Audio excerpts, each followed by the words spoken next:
coup, on se retrouve pour de nouvelles aventures avec ma glace chez Sanchez. Alors, en fait, on n'est que quelques minutes après la fin de la précédente vidéo, mais en fait, on est quand même une semaine après. Donc c'est l'épisode 2, mais cette vidéo est diffusée une semaine après. Donc, désolé. Si je fais ça, c'est juste parce que c'est pas pour envoyer un message quelconque, c'est parce que il faut bien que je mange ma glace. Pour ceux qui se demanderaient, j'ai choisi tiramisu. C'est la première fois que je le prends et c'est pas mal parce que c'est un glacier artisanal. Je précise que ces vidéos ne sont pas du tout sponsorisées. C'est juste que j'aime bien. J'en ai fait tomber sur mon doigt. Désolé, je vais devoir vous laisser quelques minutes. Et du coup, on vient de sortir de la vieille ville par la porte Saint-Vincent. Et maintenant, je vais repasser derrière la caméra.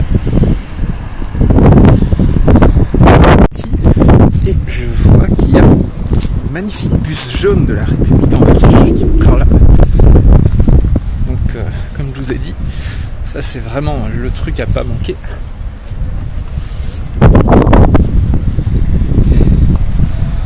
Et il y a une partie de l'équipe de campagne qui est devant. Mais bon, on n'est pas là pour faire de la politique, c'est juste... je vais vous montrer maintenant la balade tous les Malons qui est vers ici. Alors déjà la semaine dernière je vous avais dit que la ville close, enfin Intramuros c'était presque une île.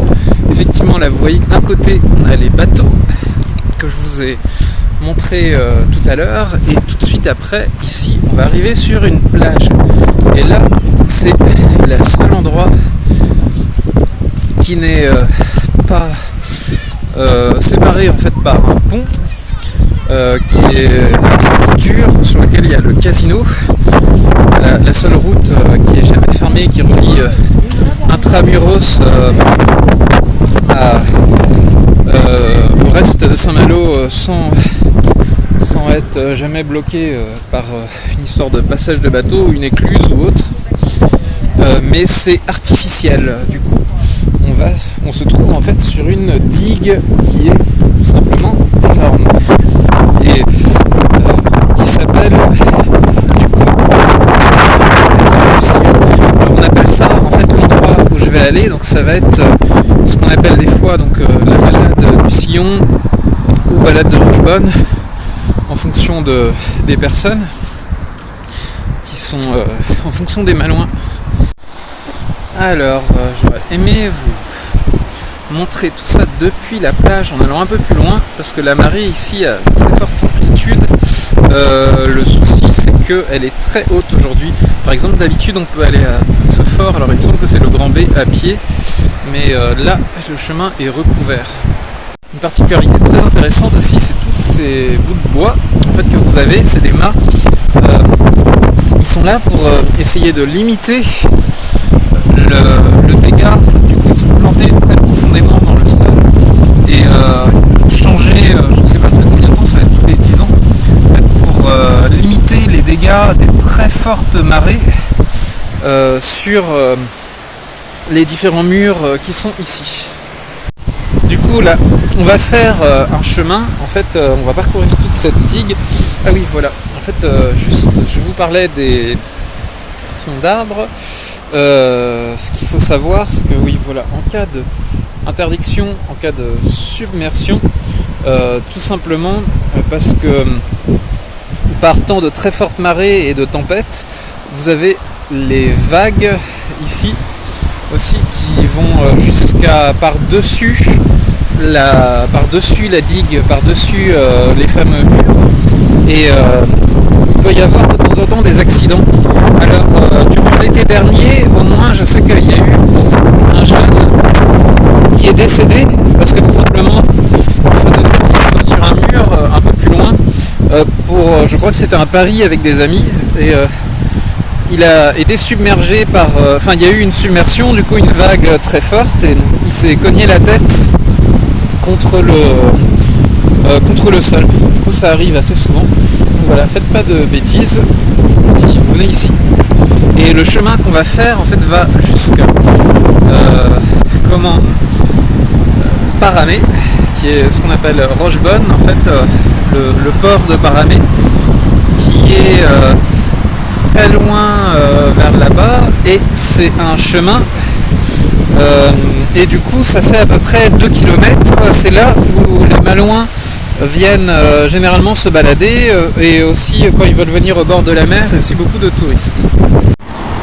Alors je vais faire une petite pause, tout simplement parce que je ne vais pas vous parler pendant tout le temps de la balade, et parce que la magnifique glace tiramisu, comme vous voyez, est en train de fondre quand je parle. Donc voilà, c'est presque fini. Donc voilà. Vous avez assisté à la fin de ma glace, et maintenant on va pouvoir reprendre la visite. On se trouve encore sur la partie qui est entre le bassin et la mer. Donc de l'autre côté, vous voyez une grue ici, parce qu'on se trouve sur le bassin, la partie construction navale, et ici tout de suite la mer. Donc c'est vraiment très peu large, et on va assez vite. Par contre, arriver dans la zone qui est plus éloignée des voitures, et qui est vraiment plus une balade en tant que telle, plus plaisante. Ah oui, juste quelques mots aussi sur l'histoire du secteur. En fait, toute la digue que vous avez ici sur tout ceci, ça a été construit sur une période assez longue, aux alentours de 1850 jusqu'à 1903.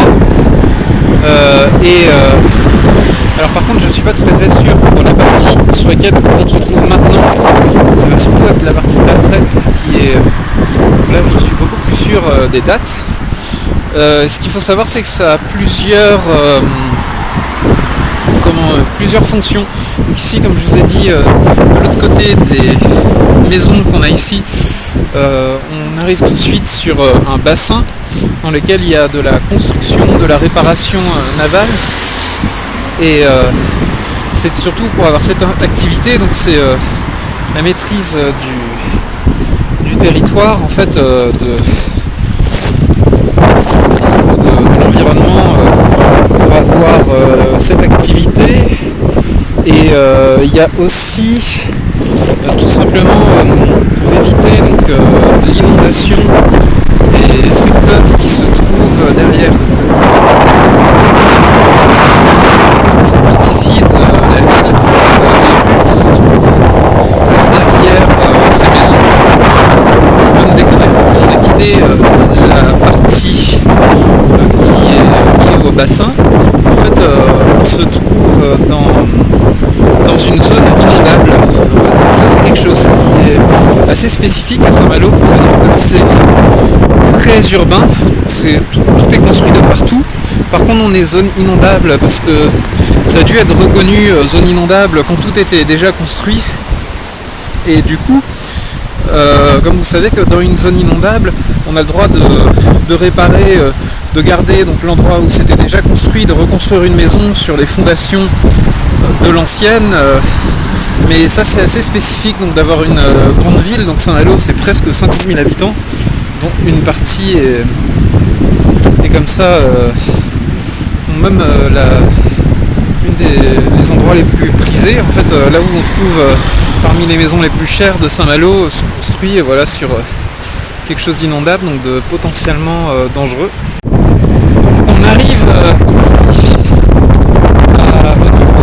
là où on commence vraiment la digue et la balade Sillon. Pour être exact, ça va être là où il y a la maison.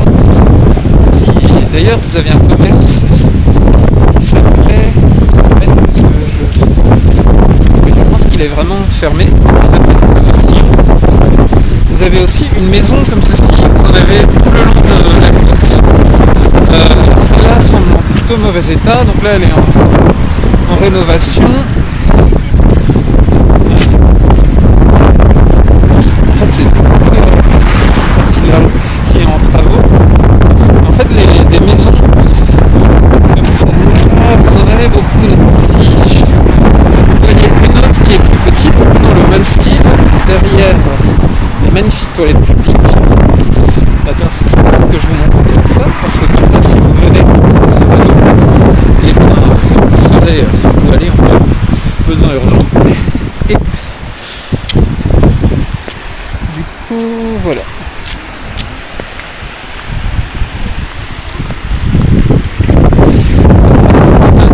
Ces maisons, valent très cher.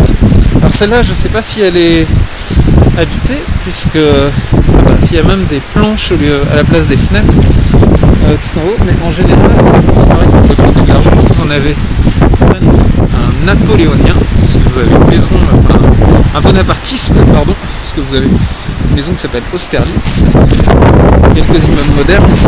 Les maisons de bord de mer valent vraiment très cher au mètre carré, et pourtant elles sont très difficiles à entretenir. Donc là encore une autre, c'est-à-dire que tout ce qui concerne les boiseries, les menuiseries en fait ou autres, c'est très difficile. Et maintenant on est vraiment sur la partie balade concernant le sillon, et je vous disais les dates, donc je suis pas sûr pour la partie. Tout à l'heure on était là-bas pour les dates de cette partie-ci. Il me semble que c'est la digue ici qui a été construite à la toute fin du 19e, à la fin de la seconde partie du 19e siècle, entre les années 1850 et l'année 1903. Et au départ, c'était prévu pour protéger l'arrière de Saint-Malo, donc je vous ai dit une zone inondable, mais la petite partie, parce que là vous avez des bancs et vous savez c'est que les premiers bancs ont été mis dès les toutes dernières années du 19e siècle, le tout début du 20e siècle, donc c'était déjà un endroit très prisé pour la balade. Alors vous avez souvent vous avez un certain nombre d'hôtels aussi sur le côté, du coup vous avez beaucoup de personnes qui viennent ici en été, faire vraiment la semaine de ski. Et beaucoup de les maisons dont je vous parlais sont parfois mises en location. Ça c'est assez pratique parce que vous avez la plage. Oh mon dieu, un nid d'oiseaux. Heureusement que j'ai un attroupement d'oiseaux. Heureusement que j'ai terminé ma glace. Et je pense qu'ils avaient quelque chose à manger, parce qu'en général ils ne sont pas regroupés aussi nombreux dans une petite zone. Et vous voyez qu'ils n'ont pas vraiment peur de nous, parce qu'ils sont habitués maintenant au contact des humains. On n'a pas le droit de leur donner à manger, parce que ils sont sinon non seulement c'est mauvais pour eux, mais en plus ils vont être de plus en plus agressifs. On s'approche d'eux et pourtant ils ne partent pas que à la dernière minute. Et vous voyez, sinon pour revenir à la digue, et à la balade, donc ici on est sur quelque chose de vraiment très large. Les voitures ont pas le droit de circuler bien sûr, mais on a trop souvent des gens en vélo, des gens qui vont faire leur footing. Alors moi-même, quand je viens faire du sport, des fois je vais, en général je vais dans le secteur, je vais ici, et quand la marée est basse, et ben je vais ici, et là vous voyez que je vais sur la plage, mais ici on ne peut pas trop y aller vu le temps.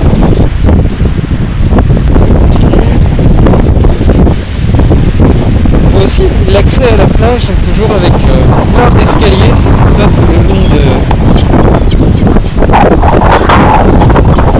Alors, je sais pas pourquoi il y a ça. Quelque chose, c'est que ça doit être un petit peu... Je pense que comme il n'y a plus de troncs d'arbres à partir du moment où on a ce rebord ici en bas, il doit sans doute jouer le même rôle que les troncs d'arbres, à savoir casser un petit peu les très grosses vagues en cas de tempête pour amortir un peu le choc contre la digue.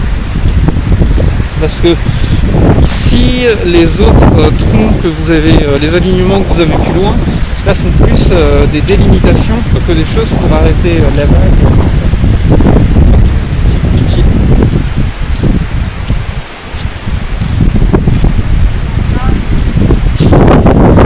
Parfois aussi, pour se protéger, donc celles qui ne sont pas habitées tout le temps, dans les maisons, mettre des grosses planches comme ceci. Donc il faut savoir que c'est en pleine tempête aussi, ça risque d'abîmer toutes les maisons qui sont autour. Alors la plage est surveillée et vous avez une bouée de sauvetage ici.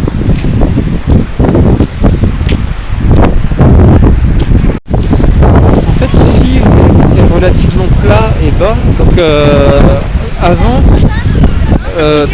avant la digue, c'était du coup surtout en fait des dunes, c'était très sablonneux. Et la digue d'un certain nombre de pieds, ça empêche le fait. Là vous voyez que tout de suite après c'est des rues qui descendent. Et toutes les zones qu'il y a derrière, auparavant, étaient difficilement utilisables parce que c'était très envasé. C'était en cas de très forte submersion. Il y a toutes les maisons dont je vous parlais qui valent en général au moins 1 million d'euros à l'achat, même si elles sont difficiles à entretenir. Petit drapeau malouin, on voit ici chauvinisme local. En fait, les plages du coup, sont divisées en zones. Donc, je vous ai dit tout à l'heure Rochebonne, qui est le bout de la digue, et là on se trouve encore sur la plage du Sillon. Donc, bien sûr, vous êtes ici. Alors, vous pouvez voir aussi que comme la plage est grande et relativement plate, donc à marée basse, il y a des activités comme du char à voile qui sont pratiquées, donc la nage aussi, mais dans certaines zones. Et du coup, on a différentes activités nautiques. Donc là, vous avez un magnifique surf aussi. Et comme je vous disais tout à l'heure, on voit bien du coup les différents bassins. Et donc ici, je pense que Saint-Malo devait être comme je vous ai dit, une île, parce que là, la partie purement artificielle qui était construite. Et vous voyez aussi que ici, tout ce qui est donc les plages sont surveillées. Donc en pleine saison, vous avez les croix rouges qui indiquent poste de secours, baignade surveillée. C'est vrai que c'est très intéressant. Enfin, c'est la plage. Alors les Malouins, souvent, ceux qui sont véhiculés en tout cas, vont un peu plus loin, parfois vers la plage du Minic, qui se situe assez loin, mais il y a beaucoup. La plage est quand même remplie en général en pleine saison. Donc comme je vous ai dit, en fait, on peut continuer comme ça sur environ 2 km. Alors le seul truc qui est particulier, c'est que en face, en fait la plage est généralement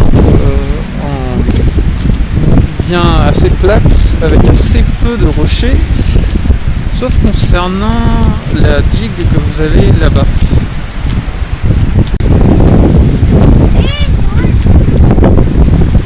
Alors, du coup aussi on est dans une zone ici assez intéressante parce que vous avez du coup l'école, là il y a un tracteur qui passe,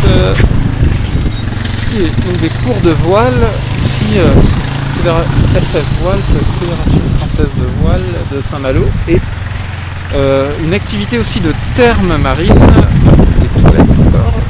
une activité de therme marine qui s'est développée à Saint-Malo. Vous avez ici le principal établissement qui se situe au niveau de ce qu'on appelle les rochers de la Hoguette. Donc c'est un des rares, là où ils ont construit la digue, donc vous avez plein de rochers, un des rares endroits qui dépassent, dans lesquels vous avez des rochers qui vont assez loin. Ça tranche en fait avec le paysage que vous avez autour. Et moi de mon côté, je vais pas trop tarder à rentrer, alors parce que déjà le temps est incertain. Je suis en tongs, c'est parce que la saison c'est compliqué, c'est-à-dire aussi bien en termes de pluie. Alors je suis obligé de remettre mon masque, enfin j'ai remis mon masque parce que je n'ai tout simplement plus de glace, donc je ne peux pas justifier le fait de marcher dans la rue sans masque, donc voilà. Et il commence à pleuvoir parce qu'en fait le temps est vraiment très changeant, donc aussi bien concernant le fond de l'air que le vent et que la pluie. Et du coup voilà, c'était Guillaume, alors j'espère que vous avez apprécié la petite balade et je vais continuer la semaine prochaine, donc vous aurez un autre sujet sur Saint-Malo. Donc celui-là c'était en quelque sorte un épisode en deux parties, enfin une vidéo en deux parties, et la prochaine fois ce sera un autre sujet.